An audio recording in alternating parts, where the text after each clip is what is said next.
Nigeria's central bank digital currency, the E-Naira, went live after an official launching by President Muhammadu Buhari on Monday. Hi, welcome to What's Happening. These are the top 10 stories now.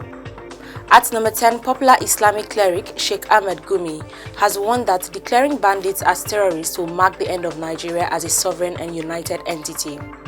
Gumi, who wrote on Facebook on Sunday night, admitted that the devastation inflicted by rampaging bandits in Nigeria's northwest amounts to terrorism, but President Muhammadu Buhari, labeling them as such, will invite additional consequences that will consume the entire country. The cleric warned that the moment bandits are designated as terrorists, Islamic, for that matter, the direct foreign jihadist movements, will set in force. At number 9, armed soldiers staged a military coup in Sudan on Sunday, toppling members of the country's caretaker government.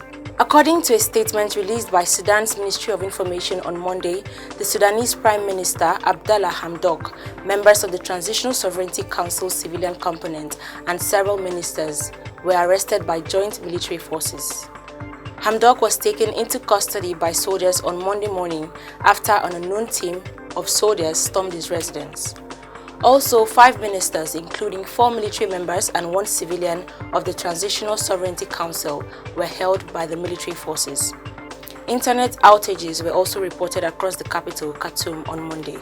At number 8, policemen attached to the police station at Unwana, Afikpo North local government area of Ebonyi State, repelled an attack on the station on Sunday, killing one of the hoodlums in the process. It was gathered that during the gun duel that ensued between the policemen and the hoodlums, an inspector attached to the division was shot dead. A community source told newsmen that the hoodlums were all masked and that they attacked the police station around 2 a.m. At number 7, the government of Anambra State has adopted Saturday as a school day to replace Monday due to the sit-at-home order by the indigenous people of Biafra. Recall that IPOB had designated every Monday as sit-at-home day to protest the trial and detention of its leader, Nnamdi Kanu, by the Nigerian government. In a recent memo by the Anambra State government titled "Anambra State Government Approves Saturday as School Day," Saturday classes will commence on October 30th, 2021. At number 6, the Minister of Interior, Rauf Aregbesola, has vowed to rearrest all inmates who escaped from the Nigeria Correctional Service Custodial Center in Abolongo, Oyo State, saying the federal government has enlisted the service of the Interpol to recapture the fleeing prisoners. According to a statement released by the minister's media aide, Shola Fashire, Aregbesola made the vow while inspecting the facility in Oyo State on Sunday. Recall that last Friday night, the Abolongo Correctional Center was attacked by unknown gunmen and over 1,000 inmates were freed. The minister assured Nigerians that President Muhammadu Buhari's administration would pursue those who attacked the facility as well as prisoners who fled. He also announced that 446 out of 907 fleeing inmates have so far been recaptured. At number 5, the presidency has said that the trial of the leader of the indigenous people of Biafra, Nnamdi Kanu, would lead to the end of the pro-Biafran group. The senior special assistant to the president on media and publicity, Garba Shehu, said this in a statement he posted on his Facebook page, adding that IPOB and its leader do not enjoy much support from Southeast governors and lawmakers. Shehu made the remark in response to the criticism against Buhari by a London-based news magazine, The Economist.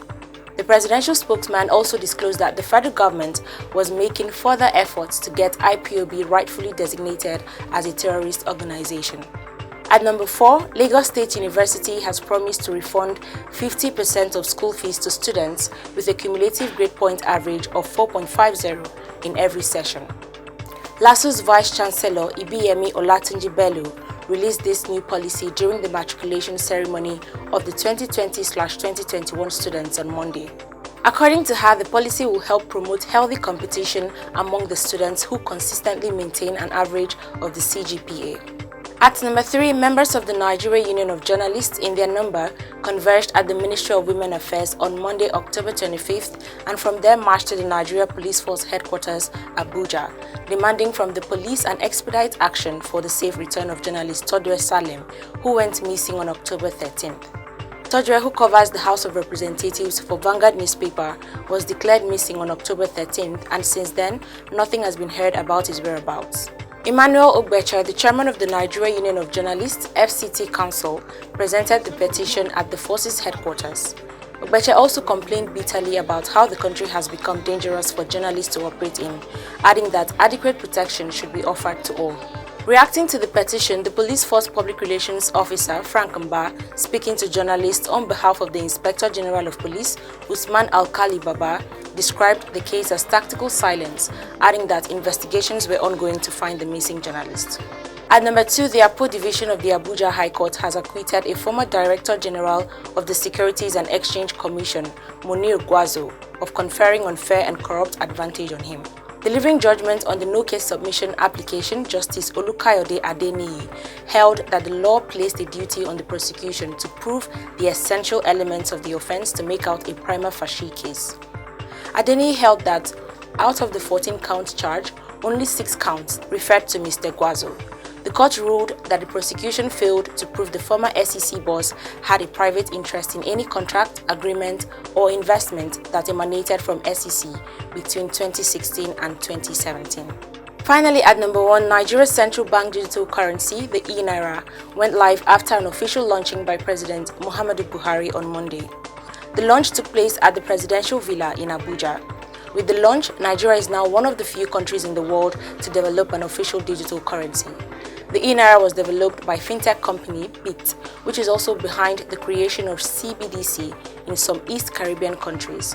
Speaking at the launch on Monday, the governor of the Central Bank of Nigeria, Godwin Emefiele, said 500 million E-Naira has already been minted. The CBDC's digital currency app and its merchant wallet are now live and available for download on Google Play Store and Apple Store. Always remember to wear your mask, wash your hands, and stay safe.